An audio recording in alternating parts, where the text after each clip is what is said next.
Sure. I don't know whether this is entirely his brainchild, but he's been the driving force behind it. And I am so impressed with what has come together tonight. I'm also so impressed and humbled by the fantastic art show that has come together.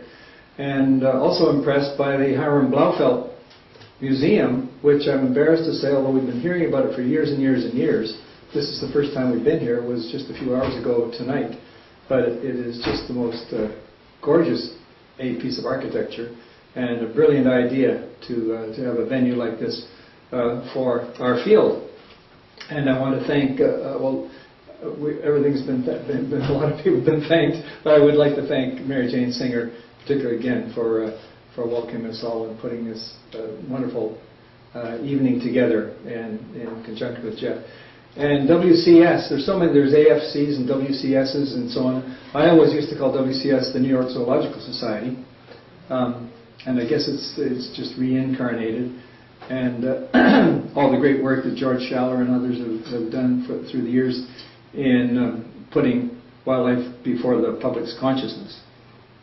Oh, I also want to put in a good word for not only the artists, and I'm going to talk a little bit about my art background, a little bit about my ideas about environment, but also the patrons, because we wouldn't be here tonight if people didn't actually patronize our stuff. And I know there are one or two patrons here tonight, and they often get left out of the equation. And so I really do want to thank the patrons for doing it.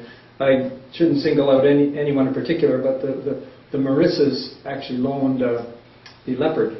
So I guess I knew it was coming here tonight, but it was a delight to see the original leopard under the word Robert Bateman there. Leopard descending, crashing down a cliff there. And I got that idea for that painting from an abstract painting done by Clifford Still, but I won't get into the details of all of that. I just want to say when I started, before pretty well everyone in this museum tonight, before you were born, I started getting into this area when I was 12 years old. Sometimes people say, how old were you when you started doing art and nature? Well, I've always done art and nature, but there's nothing special about that because all little kids like art and nature. I've never seen a little kid, probably of any culture, who doesn't love art and doesn't love animals. But the most normal human beings grow up around the age of 12 or 13 and go on to more mature things, and I just have not yet reached that stage. And I can't believe I'm still getting away with all this stuff. So I got serious at the age of 12. And but what I wanted to say when I see this tremendous stuff on the walls here, and the careers and the patrons, and that this is a world that did not exist when I started. My heroes were people like Fuertes, and who many of you might know, and Francis Lee Jacques, who did some of the best dioramas that a lot of you saw today at the American Museum of Natural History. Fantastic talent and skill back in those days. Well, they were my heroes, but they didn't do art in frames hanging on walls much. I think some of them did a little bit. Then there were the great guys like Carl Rungius and so on, and Bruno Lilliefors, the giants. But in my world and in most people's world, you did not see wildlife art or nature art hanging in frames on walls. It just didn't exist. It was not an option as a career or a possibility. Now look at how many people have it as a career and a possibility. And the world has, I guess in a sense, grown up, and it's made possible a lot of interesting lives and careers since my early days. Well, as some of you know my trajectory, when I was 18 years old, someone who was a bit older than I was, he was 20, he was at the Ontario College of Art, and he said, you cannot do real art with a small brush. Real art is not done with a small brush. Well, I was 18 years old, in 1948. If you're old enough, or if you've read our history books, back in 1948, everything was done with a big brush. So you can't do real art with a small brush. So I put away my small brushes and got big brushes, and I became an impressionist, then a post-impressionist, then a cubist, and finally an abstract expressionist around the age of 30.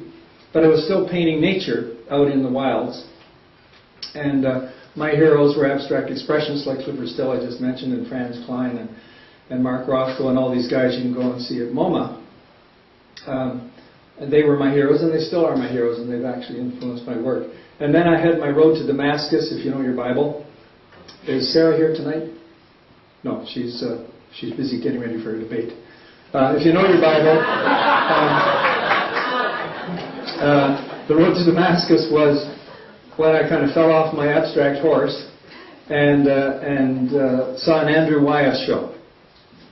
And here was an artist who was accepted by the art establishment. He actually had a show at the Metropolitan Museum a few years later, and he had a show at the Albright Knox Gallery in Buffalo that painted particularity in the real world of nature, and it wasn't all just about paint.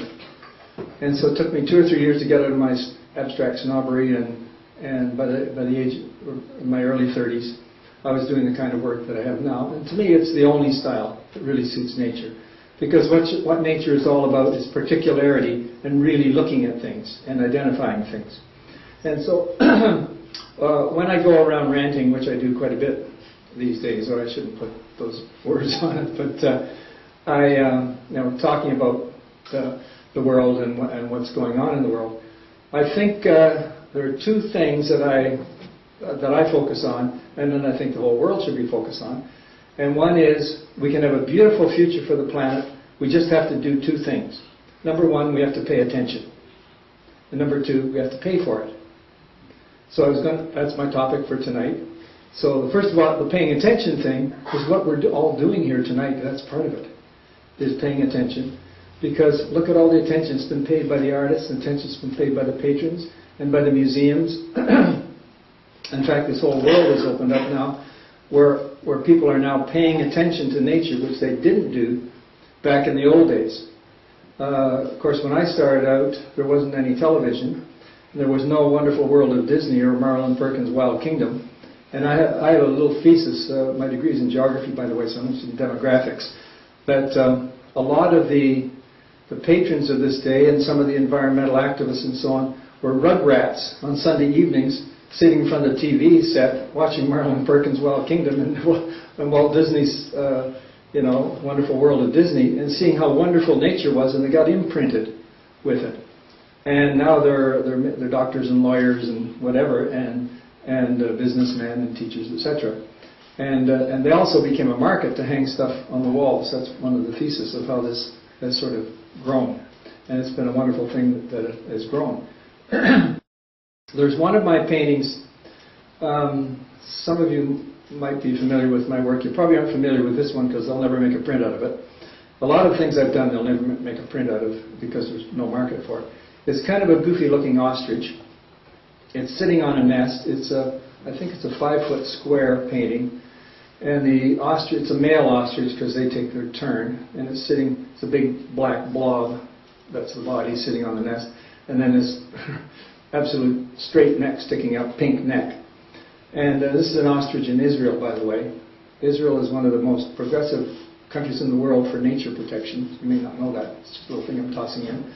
But the reason I did this painting was because there's this myth that ostriches bury their head in the sand when danger threatens. That's a myth. Ostriches don't bury their head in the sand.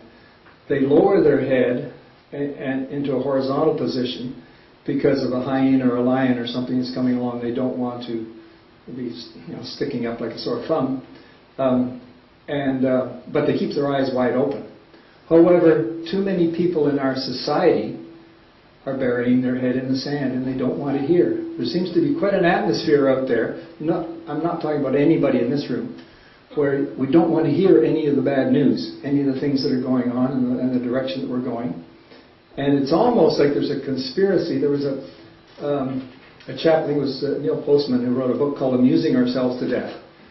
Have you ever been in a hotel room or even at home and tried to flip through television channels? There's nothing for the mind there. Virtually nothing except sometimes PBS in the evenings. And it seems to be that we don't want to pay attention. We would rather just be amusing ourselves. That's people in society in general. That has to change. That is one of the most dangerous things because there's a lot of bright people, like folks in this room, out there, and like folks with the WCS, that are paying attention and trying to get the word out.